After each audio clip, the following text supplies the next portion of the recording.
Scott, everything's in context, of course, and first and foremost, our thoughts and prayers from the football club do go out to those people who are affected at this present time. But in the context of the manager of the New Saints, what differences have you noticed already in this current situation?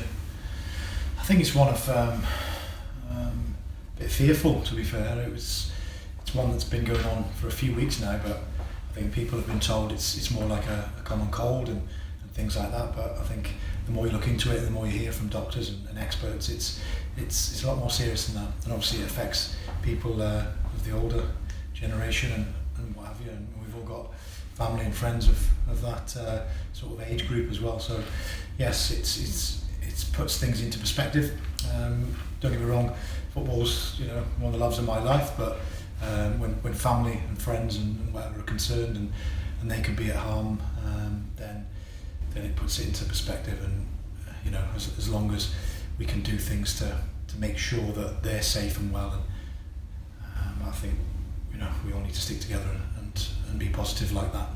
And from a football angle, it all happened so quickly on Friday. We were ready to go to Carnarvon to play the game at the Oval. Everyone prepared, fired up. We'd done a press conference a couple of days before, and then it was cancelled. And not just that one, but games into the foreseeable future.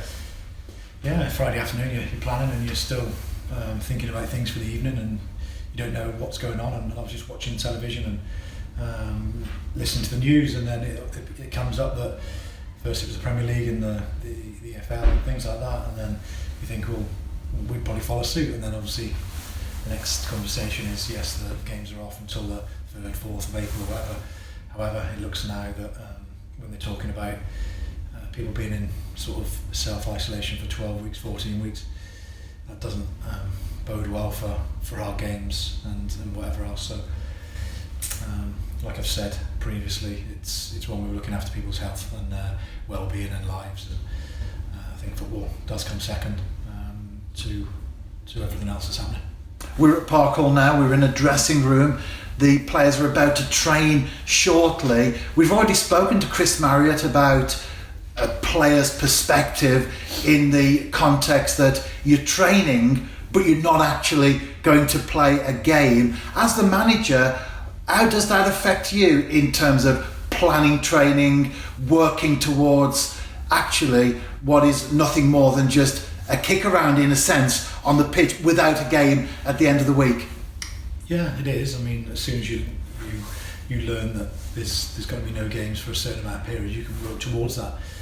When that gets taken out of your hands, and it could be 4, 5, 6 weeks, then like other teams are doing now, they're staying away. They're staying away from the football ground because they probably think we're not going to be playing on that day. As soon as we know what's going to be going on later in terms of obviously European competition, I think news will then filter down to all the national leagues, and then they'll make a decision whether it's best to stay off for a week, 10 days, 2 weeks, and then we can follow suit. But at the moment, all we can do is keep training, keep fit. We've got a couple of injuries, so it's given us a little bit more time to get them right. But if we look at the situation with training, we've planned this week. We've told the players that we will be in certain days and work hard. But if you continue just to train and work hard, then there's no eventual match prep focus. Then it's very hard for our players and the staff to keep focused, because you just train for the sake of it without no outcome. So I think we've just got to play each day, play it by ear, take each day as it comes, and look at the situation. So at the moment we trained Saturday morning, trained really hard. We trained yesterday. It was a good bright session, and today the same. After today we'll probably have more news and take it from there. That's all we can do. And no domestic games for the New Saints, League or Cup. Also the Wales C versus England C game, which was a week today, that's been cancelled. Connor Roberts, Aaron Edwards, both called up for that one.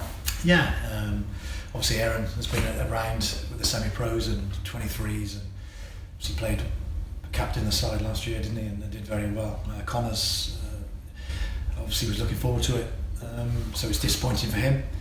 Again, there's nothing we can do. There's no point moaning about it. I hear people moaning about the lack of football. Don't get me wrong, I'm one of them. I'm in the house and I'm thinking of things to do, and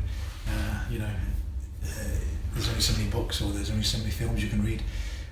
Football, like I said, is everyone's passion, obviously around the football club, and it's disappointing when you can't see a game. But these things, like the Wales Sea, England Sea, it's unfortunately taken out of their hands and the players' hands.